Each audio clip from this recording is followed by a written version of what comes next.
Welcome back to RPTV Weekly News. I'm Kedar, and joining me today are Gabriel and Fred. Together we bring you updates on stories that directly impact Regent Park and its neighboring areas. In this episode, we delve into the latest news from April the 4th to April the 10th. Stay tuned for the latest updates and insights affecting our community. This celebration unites Regent Park in diversity and joy. RPCHC workers ratify new deal with significant improvements after a successful strike. Neighborhood community officers reflect on challenges and initiatives in Regent Park. Toronto launches public consultations for new 10-year action plan to combat anti-Black racism. Community gathers for discussion on education budget concerns. Ontario NDP bill progresses, pushes for recognition of intimate partner violence epidemic. Events and jobs in Regent Park community. Eid celebration unites Regent Park in diversity and joy. In Regent Park, the joyous spirit of Eid filled the air as residents came together to celebrate the conclusion of Ramadan. Rabia Al-Sabay, founder of Happy Mom, Happy Children's Group, and a Regent Park resident, organized a lively Eid event featuring activities like a photo booth, henna, and handmade Eid cards at Daniel Spectrum Building.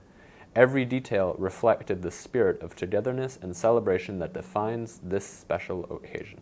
Ramadan holds profound significance for Muslims worldwide, symbolizing spiritual renewal, reflection, and solidarity.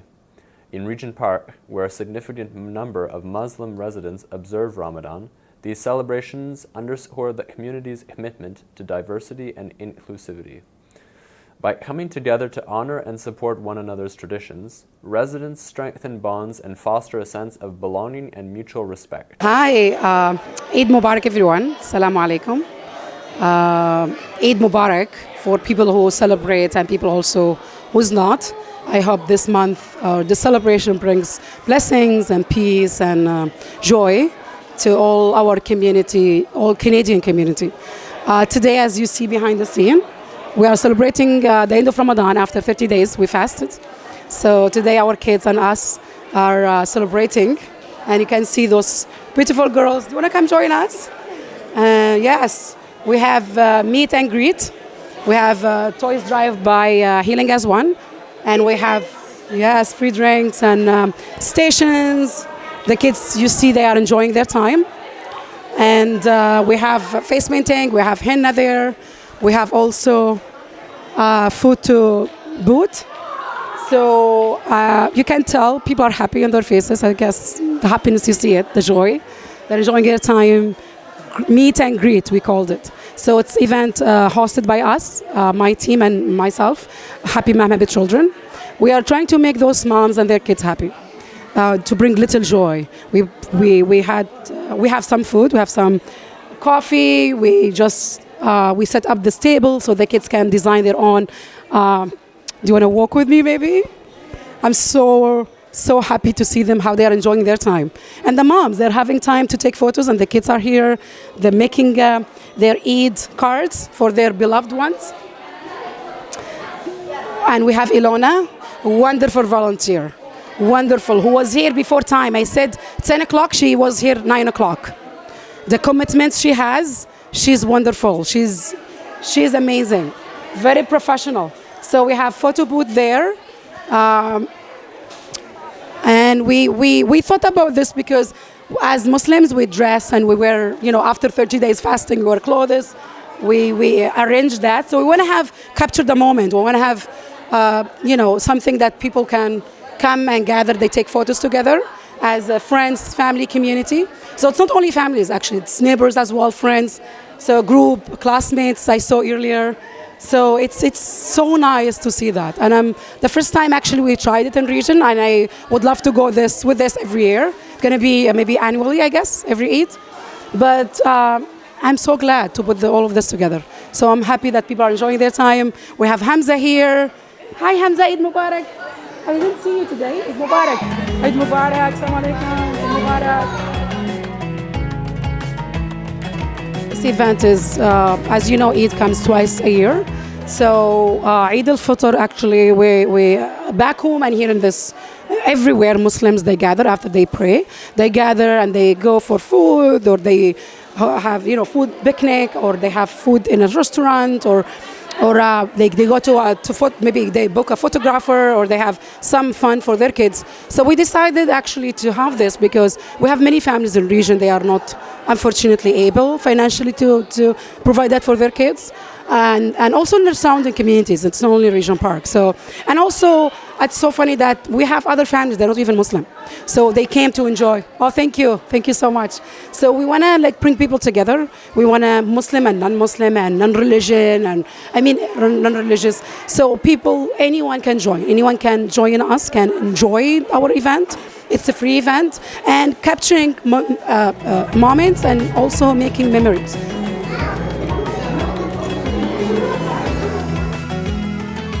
Clothes, Eid al-Fitr or both Eids, it's about new clothes.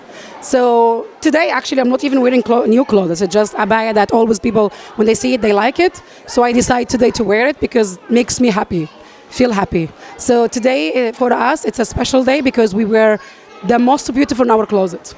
Doesn't need to be new. Doesn't need to be something fancy, but something that I feel happy wearing, I feel comfortable wearing.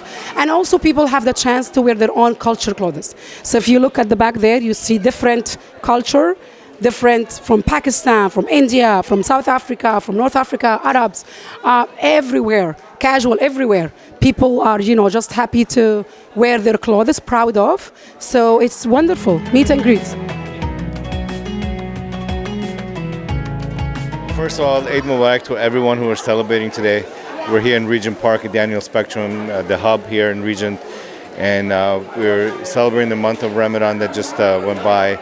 People fasting, people obviously paying attention to what's going on around the world, and being thankful for the fact that we have food on our table, shelter over our head, and some don't. And that's the reason we actually do the fasting, is to recognize those people that are truly suffering. And this is one way to show God that we understand that not everyone's the same, not everybody has food or shelter over their head. So by fasting, we pray, and we pray for others, and we give. And today we're breaking the fast after a whole month, and we're coming together as a whole community and enjoying the festivities here, and reflecting and to see what's going on, and really giving praise and giving thanks for such a wonderful country that we're living in, and accepting everybody from all parts of the world. Doesn't matter even what your religion is. We accept everyone, and obviously, with being a Muslim myself, that's something. Even the religion itself, it also says, it doesn't matter your color, skin, or your belief. We're all children of God. We're all come here to live, to be prosperous, to love each other in peace and harmony. And from the Toronto Police side, we praise that, and we support that, and we support all the communities. And it's, if you can see right behind us, it's such a busy. You can see all the kids here, and obviously the kids are the future, and we have to be good examples for them, and teach them that division is not the key. Unity is key here, and love and peace, and also just believe in something good, believe in God. Because without God in our hearts, we really don't have much else. So thank you for having us today, Regent Park Focus TV. You guys have been great, fantastic, covering all the great events here in the area. And on behalf of Toronto Police, I want to wish everyone a happy Eid and enjoy the festivities. Take care. Hi, my name is Mina. Assalamu alaikum, which means peace be upon all of you. Welcome to the Regent Park Eid Festival. We have organized this right after the Eid Salah, which means that this is a place for the community to gather and celebrate. There is a photo booth happening, which means you can take some pictures with the photo Eid props. There's free food, there's gift cards. There's Eid card making, the greeting card making activity happening here, where people are able to, make the cards themselves and give it to each other. Obviously, the significance of all of this is to connect and bond and help foster a community engagement, which is much needed at a time like this when the Muslim community is not only suffering, but also simultaneously, ending a sacred month, which is Ramadan. So the significance is immense, and we hope that people are able to see the strength of the Regent Park community when they gather like this at a time like this. So thank you for joining, and we hope that this will continue for the years to come.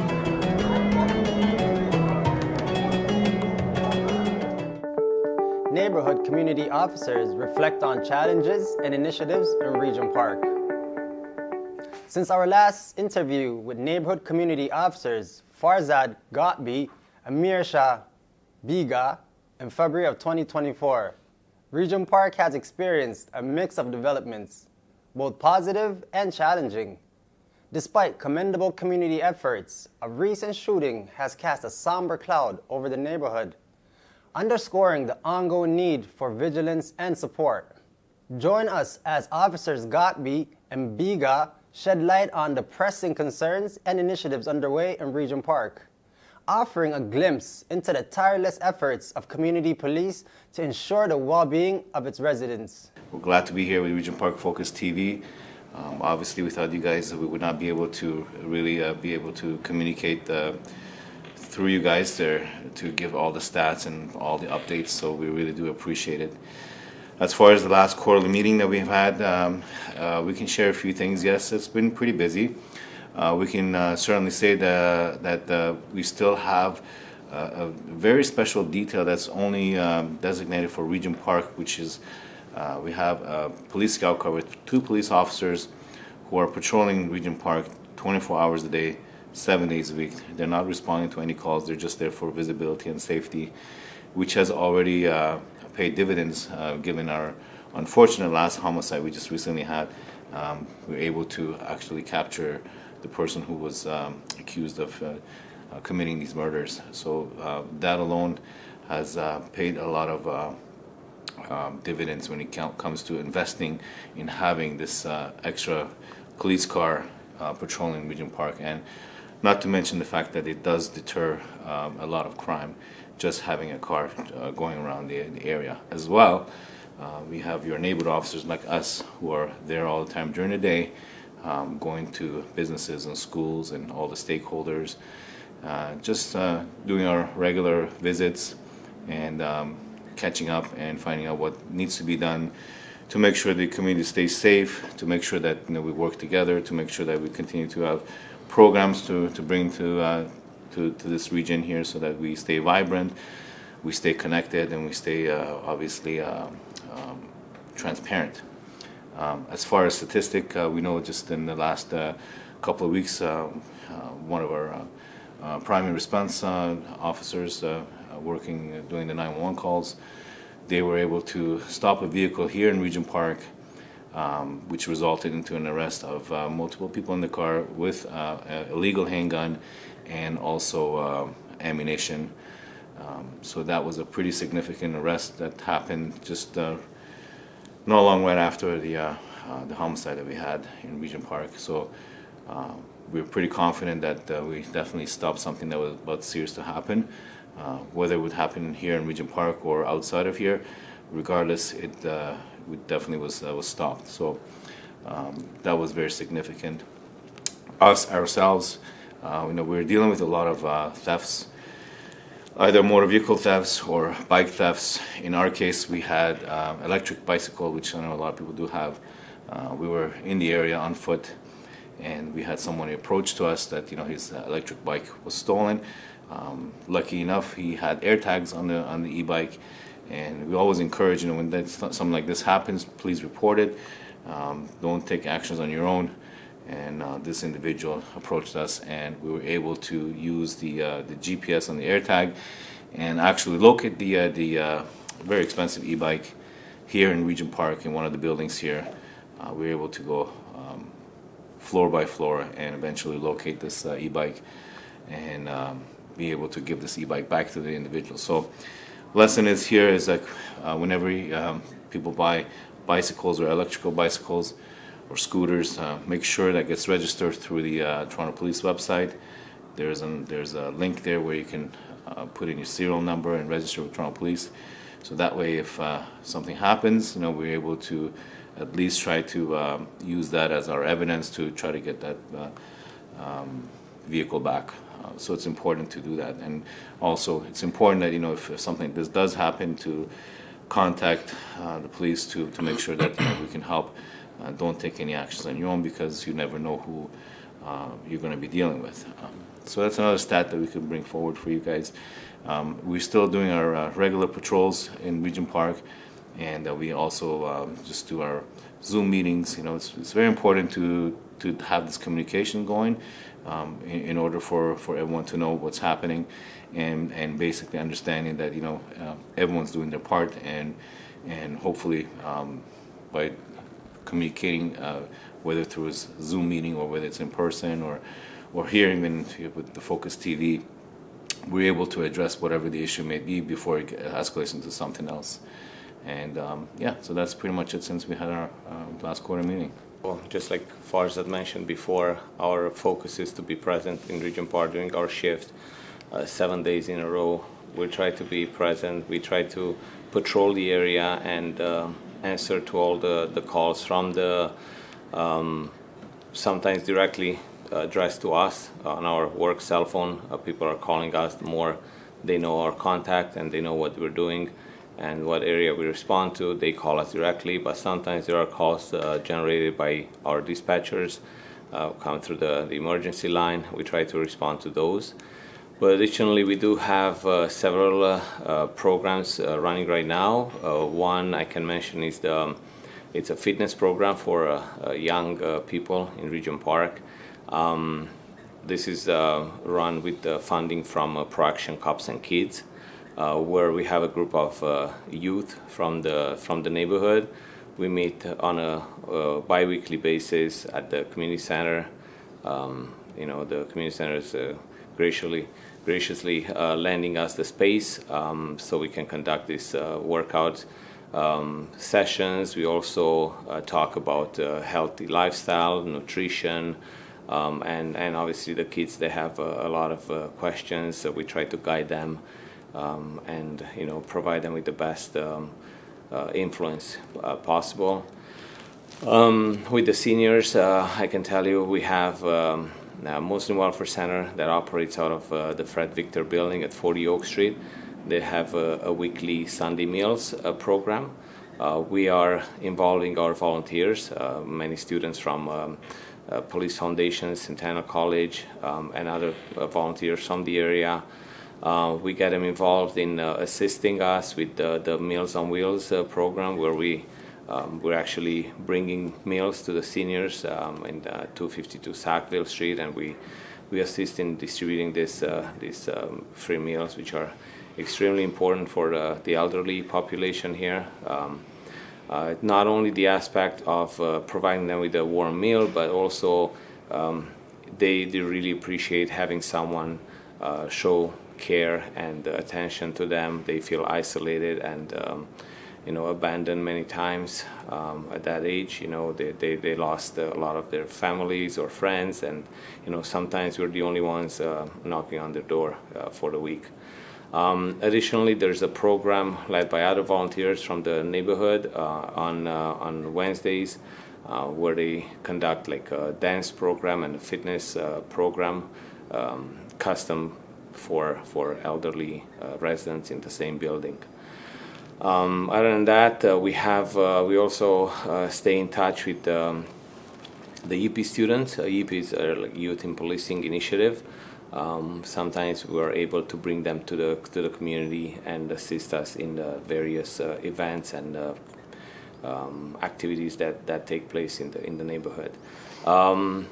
Fresh is going to be next week. Actually, we're going to celebrate Eid with the majority of the residents here in Regent Park. The celebration is supposed to be taking place on the 10th of April. Around the Daniel Spectrum here in this building, or hopefully outside if the weather is going to permit.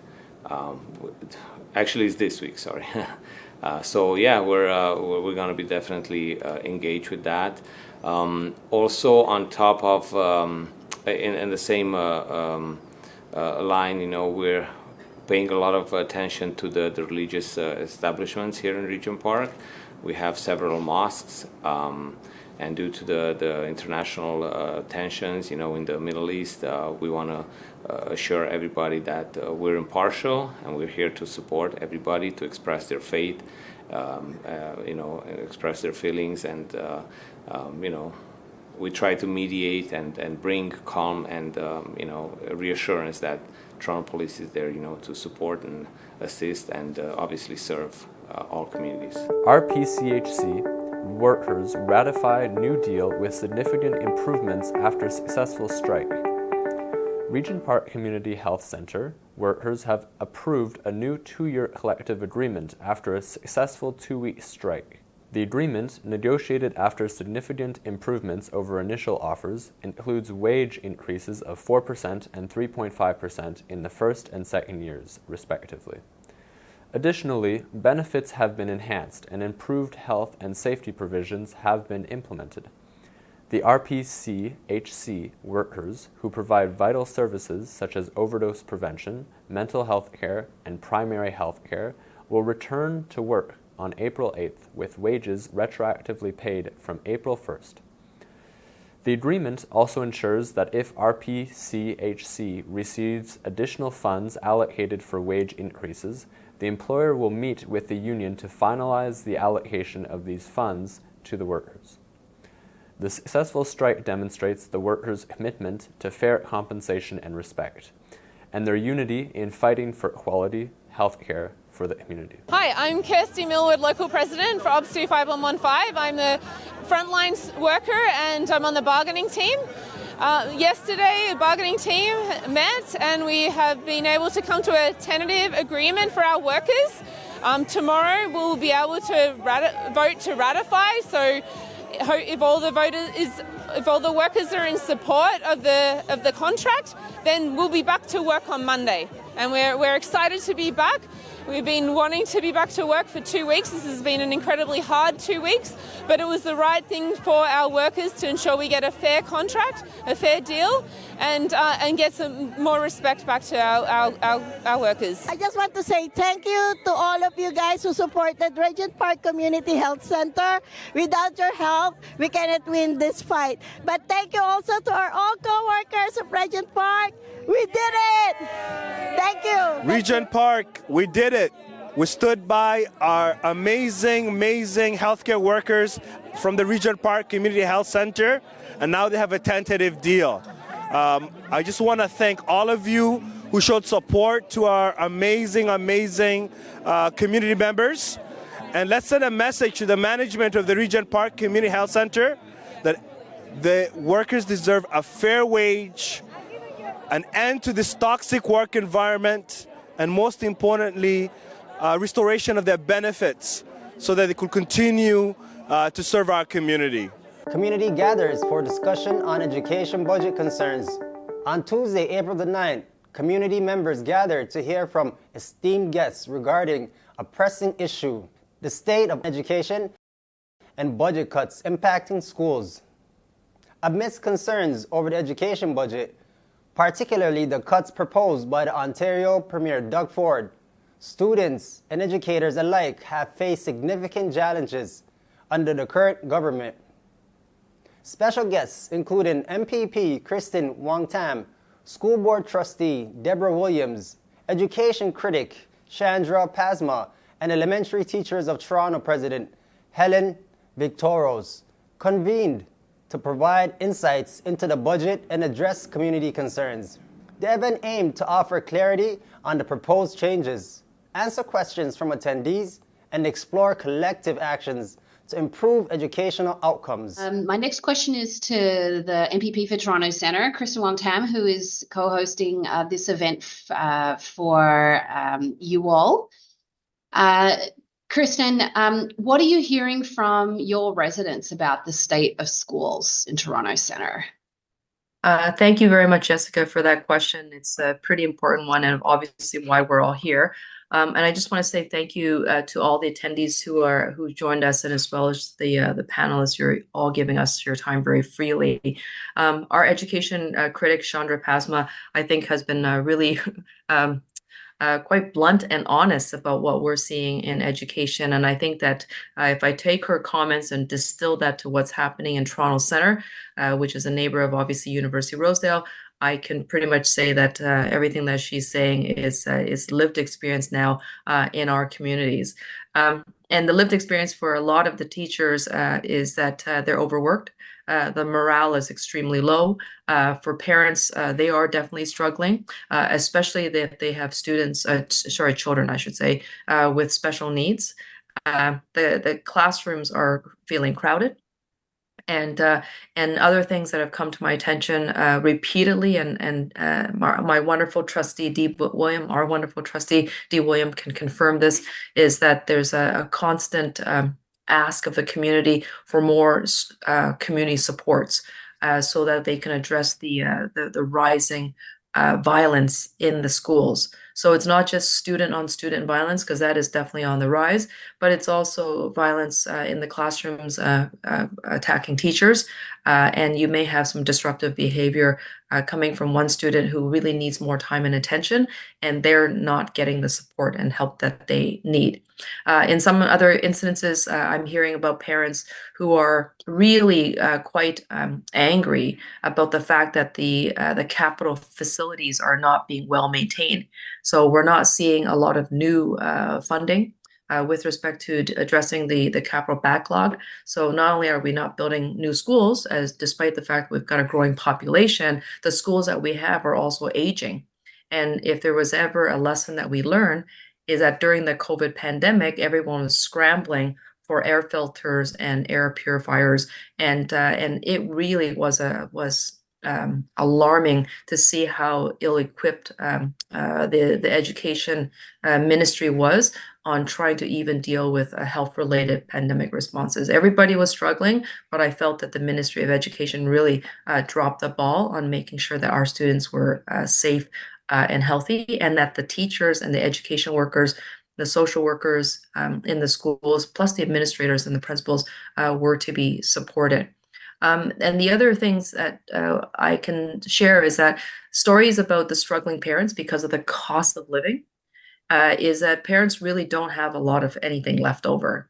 So any type of additional support that if the school was able to sort of meet them where they need to be met with respect to nutrition and education programs, meaning snacks, something as simple as that, making sure that adequate breakfast programs are everywhere and accessible where they need to be. I would think that at this point in time, we now need to start thinking about lunch programs, just because students are hungry. They literally cannot take care of themselves if their parents don't have a lot of food. And I'm hearing that in my communities, especially with the low-income communities, that this is a massive problem. So not to depress everybody, I'm excited about getting to the solutions and how to get parents and everyone who's on this call involved. But I know that our fight is real. But also I know that together as a community, our voices are stronger when we're united. Dee Williams is the school board trustee for the Toronto Centre area and the University of Rosedale area. Dee, we know that the Toronto District School Board is facing a deficit and is having to make some pretty tough decisions about this coming year. Can you tell us what's happening at the TDSB?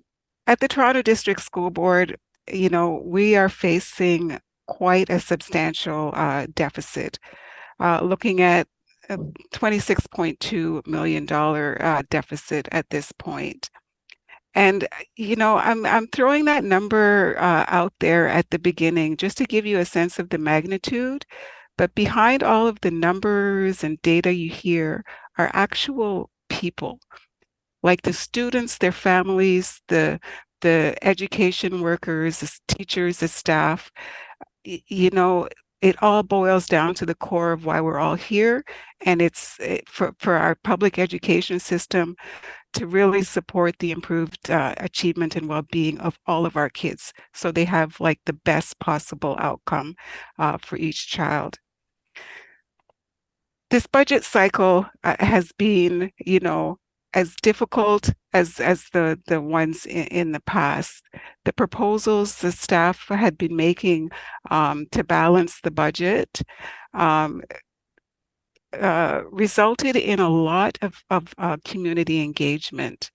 In particular, some of the continuing education programs, the Learn for Life, we heard from so many seniors who express that these programs are not just, a special interest program. It goes like way beyond that. It really is a lifeline. It engages them with their community. It helps them form a sense of community, a sense of belonging, as well as the skills that are learned.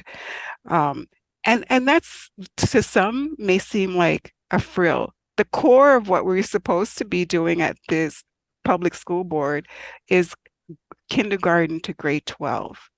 But we all know our schools go beyond that. They really should be community hubs. We've heard that time and time again over the years. It should go from preschool, childcare, to the seniors with the programs that give them that sense of community and belonging and meaningful, a meaningful contribution to their community. So, as others have mentioned, the Toronto District School Board, we do invest beyond the funding that we receive from the province in special education, in safety and community supports. An example is I'm the school board trustee for 2 city wards, University Rosedale and Toronto Centre.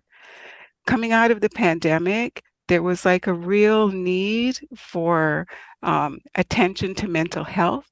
There were safety concerns across our city. And as a result, the Toronto District School Board struck a reference panel. And one of the first things that came out of that reference panel was a safety table for Regent Park.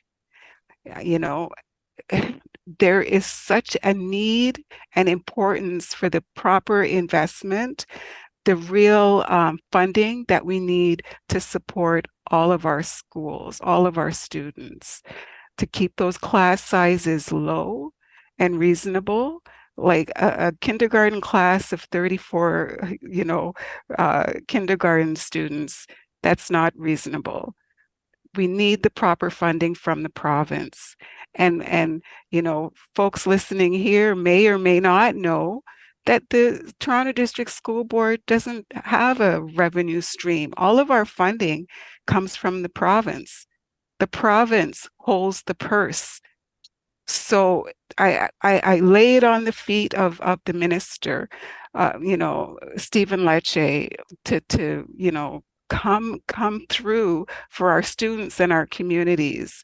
Recently, at a special board meeting, one of the motions that was passed unanimously by our board was asking the minister to lift the moratorium for schools, which would allow TDSB to consolidate some of our sites to better utilize our schools. Some of them are really under-enrolled and some of them are over capacity. We need to right-size our schools. I see in the news media that the response has come back, that the minister is saying, I've given 120 million more to the Toronto District School Board and enrollment is down. Well, we need to dig deeper into that. In fact, you've heard from our MPP, Pasma, earlier, that actually funding for public education has gone down, year after year. So it's not keeping pace with inflation. There are costs that are not funded by the ministry that the board incurs. So, just to give you like an overview, we are simply not, we don't have the funding needed from the Ministry of Education to support our schools as they should be. So those are my initial comments. Folks can dig deeper into the data and the numbers, but behind all of the data and the numbers are real people, students, their families, our education workers, teachers, staff. It's real people behind all of these. Thank you. Toronto launches public consultations for new 10-year action plan to combat anti-Black racism. On April 10th, 2024, Mayor Olivia Chow, alongside Councillor Chris Moyes, Toronto Centre, in collaboration with Black communities, leaders, Black-serving agencies, and partners, officially launched public consultations to inform Toronto's new 10-year action plan to confront anti-Black racism. Held at the CEE Centre for Young Black Professionals on 75 Thermos Road, the event saw a strong commitment to addressing systemic racism and fostering inclusivity. Building on past successes, including support for Black-owned businesses and enhanced Black leadership representation, the plan aims to deliver tangible improvements over the next decade. Public consultations will run until October, involving collaboration with Black communities, leaders, and organizations. Aligning with the UN Decade for People of African Descent, the initiative underscores Toronto's commitment to recognition, justice, and development for Black communities. The event signifies a crucial step towards addressing systemic racism and advancing equity and justice in the city. This initiative holds particular significance for the Regent Park community, as it represents a dedicated effort to address long-standing issues of systemic racism and inequality that have disproportionately affected its residents. By actively involving community members in the development of the action plan, there is an opportunity to tailor solutions to the specific needs and experiences of Regent Park residents. So as I step back into our journey, I want to bring us back to December 5th, 2017. That incredible time when Council unanimously adopted the Confronting Anti-Black Racism Action Plan and endorsed the path ahead. I want to take you back to that moment because I know I sat there and I was on the floor of council and I'm taking a picture of the unanimous vote, and it felt like so much heft to get to that moment. But it was heft that came because Black communities, advocates, academics, policymakers had been doing deep work for so long, saying these are the systemic responses that we need from governments. It came because the young people of Black Lives Matter put themselves on the line to force a moment for governments to listen. And those two things together challenged City Council, challenged city staff, and communities for how we can work together to reimagine a relationship that recognized and centered Black experience, Black's hopes and dreams, and that was honestly willing to do the work in order to change the opportunity trajectory for Black people in the city. I do recognize that, I stand on the shoulders of giants before me, and I am just so overwhelmed. And like Denise said earlier, you feel emotional because so much has been said and a lot have not been said. And I always feel in this type of space, there really isn't much I can say because we as Black people already know. So I feel like I don't want to preach to the converted. There are people that should probably be in this space to learn more. And also in Denise's remarks, she mentioned allies. And it's really, is the allies that we actually have to bring on board to effect the change that is needed. So again, it's great to be here. And thank you for having me here today. I'm full of gratitude. I am energized. I am passionate about confronting anti-Black racism because it is our lived experience. I can stand here and say to you some of the challenges I've had throughout my life. And even standing here today in this role as a counselor, I think, it's miraculous. Because we know that black men like myself, the path that they've been given, and not their choice, but, it's been set out for them. And so we talk about these things, here at the city to actually try to change the trajectory, not only for ourselves, but for future generations. We know that the work is nowhere near like we started. It's a journey.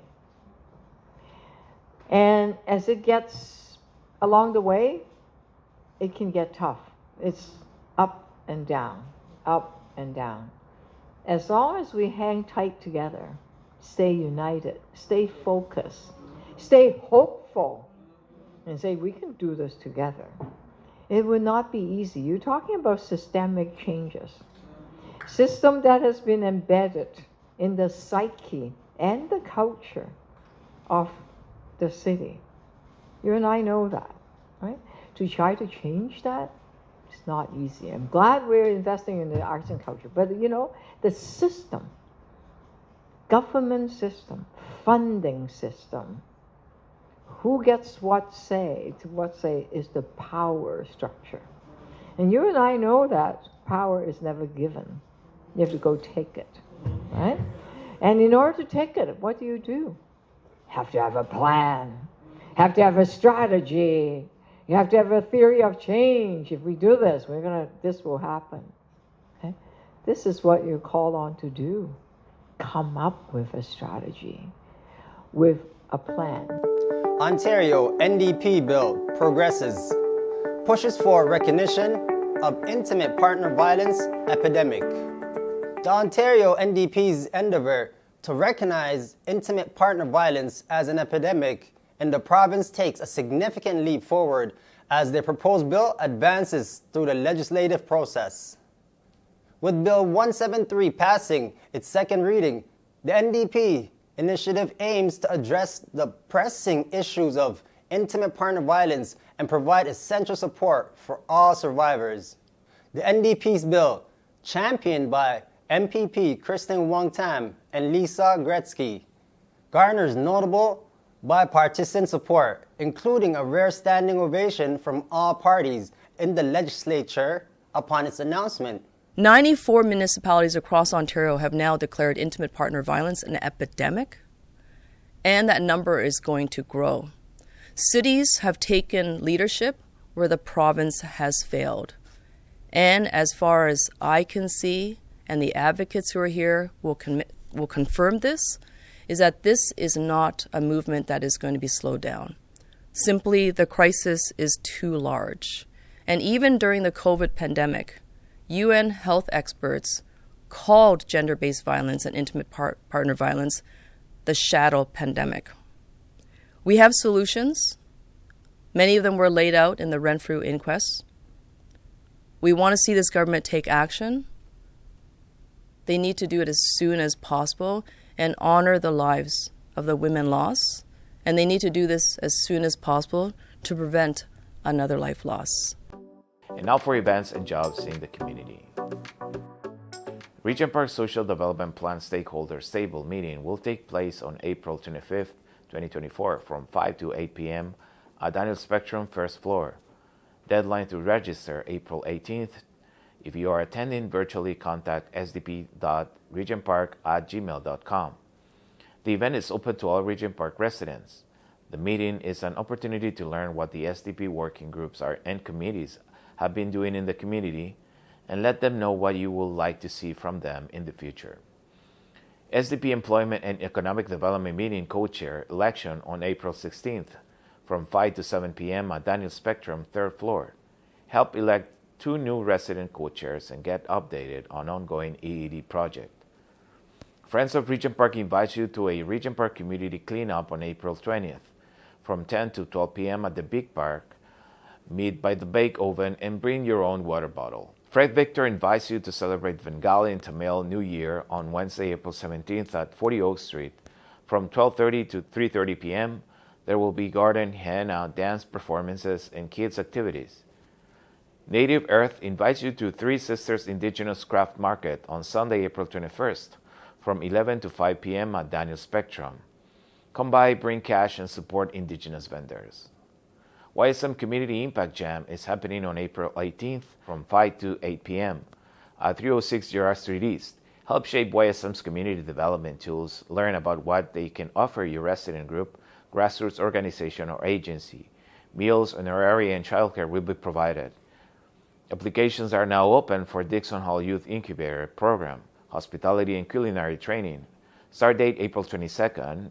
This is an 8-week program for OW clients who are interested in kitchen and online training with our Dixon Hall chef instructor, online training with George Brown College Center for Hospitality and Culinary Arts, career planning and job opportunities, earning certifications.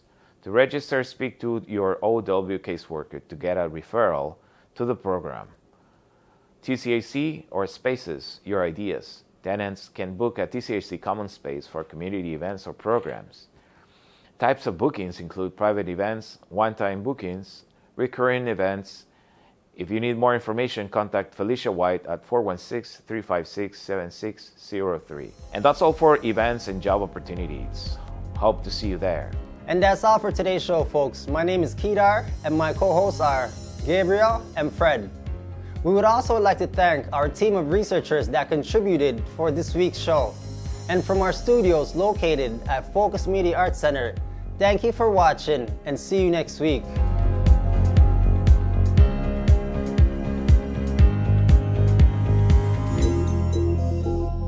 Don't forget to like, comment, share, and subscribe to our YouTube channel.